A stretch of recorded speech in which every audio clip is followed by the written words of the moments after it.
I've definitely made over 10,000 chicken breasts before, back when I cooked in the Coast Guard. Using this foolproof 3-step method is gonna make sure these really even thinly sliced chicken breasts don't dry out, especially if you're like me, getting into your health mode this 2025. This is a really good recipe. Before I go through the 3-step method, first you're gonna need some chicken breast. I'm using really thinly sliced just to show for the demonstration how even this thin can still be really juicy. I'm gonna use some salt, just some kosher salt. I've got some all-purpose seasoning. I know some of you from, I think somebody commented in Canada, they don't know what all-purpose seasoning is. It's basically a blend of maybe a little bit of salt, garlic, onion, some herbs, just kind of a general seasoning that you can use on just about everything. You're also gonna need some broth. I've got some chicken broth in here. You can use veggie broth, whatever kind of broth you want. You can even use water technically. But without further ado, step one of this whole process, we're gonna take out our chicken breasts. We're gonna let them come up to room temperature. We're gonna season them up. Step two, we're gonna cook them on a really, really hot pan and get a nice sear on them. Step three, we're gonna braise them in this pan with the broth or the liquid. For step one, we're gonna season them, and even though I'm using general purpose seasoning, we still wanna use some salt because salt is gonna break down the muscle fibers, even in this thin chicken breast, and it's gonna make it that much more juicy. So salt is an important component to a really juicy chicken breast. Then we're gonna hit it with the all-purpose seasoning or whatever your favorite seasoning rub is. This method works no matter what kind of seasoning you're using. Like I said, I've at least made like 10,000 chicken breasts the same exact way on my ship back in the day, and it never fails. It's really easy. It's probably the easiest way to cook chicken. Now that all of our chicken is seasoned up, we're gonna let it sit at room temperature for 30 minutes to really let the salt do its job. Now we've got a really scalding hot pan. We're gonna put some oil in. I'm using avocado oil. Make sure you coat your whole pan with the oil too, and let it get that initial first burn off. You'll see it smoke a tiny bit. Now is where the magic happens. We want to throw these really, really thinly sliced chicken breasts on for as quick as possible to get a nice sear on them. We don't want to overload the pan either, so I'll do it at max 3 at a time.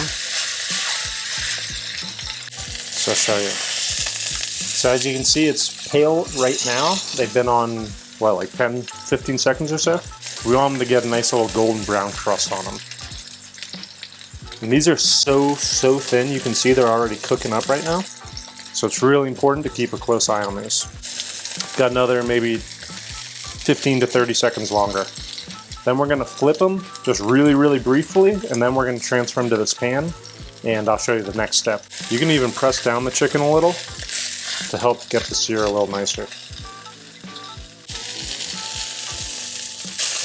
All right, it's looking pretty good.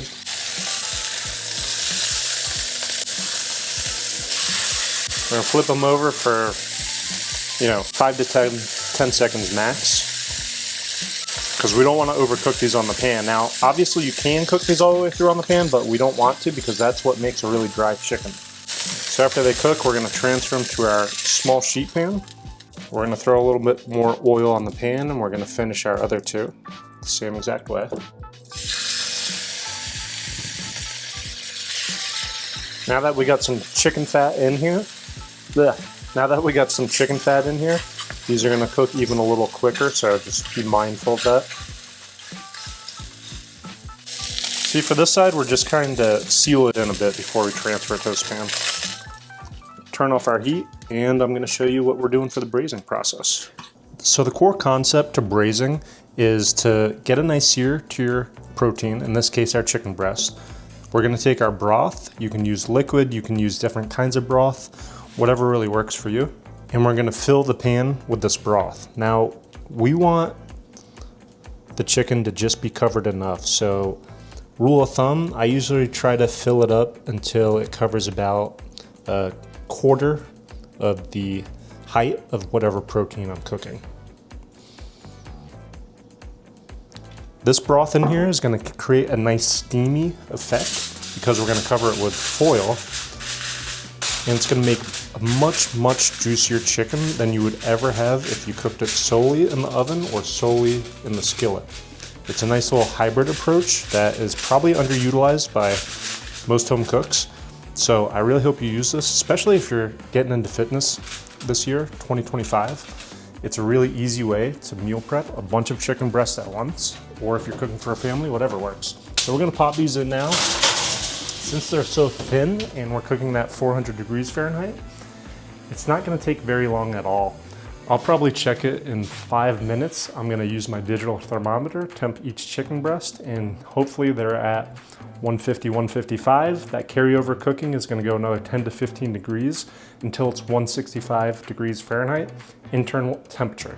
Now, internal temps to proteins are especially important because we don't wanna catch foodborne illness, right? You don't wanna get sick, you don't wanna serve your family something that's gonna get them sick, etc.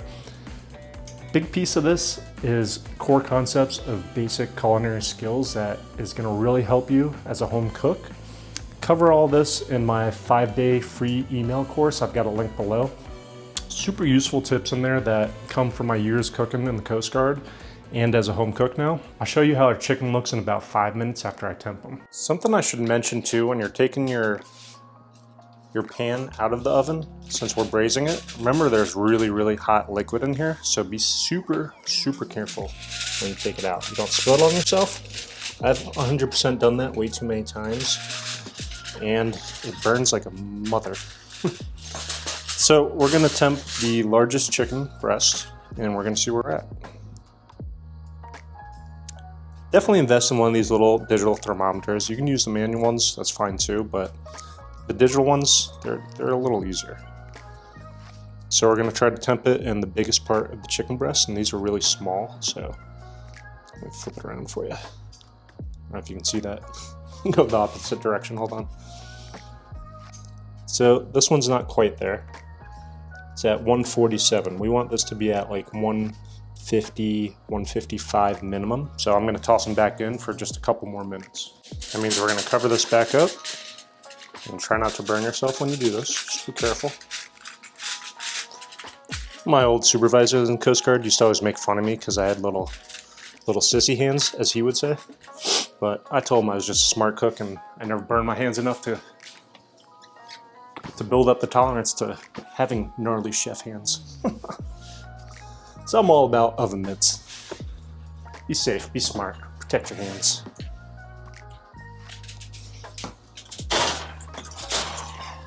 By the way, these are some baked potatoes I'm doing in another video. I'm trying to stick with the basics theme.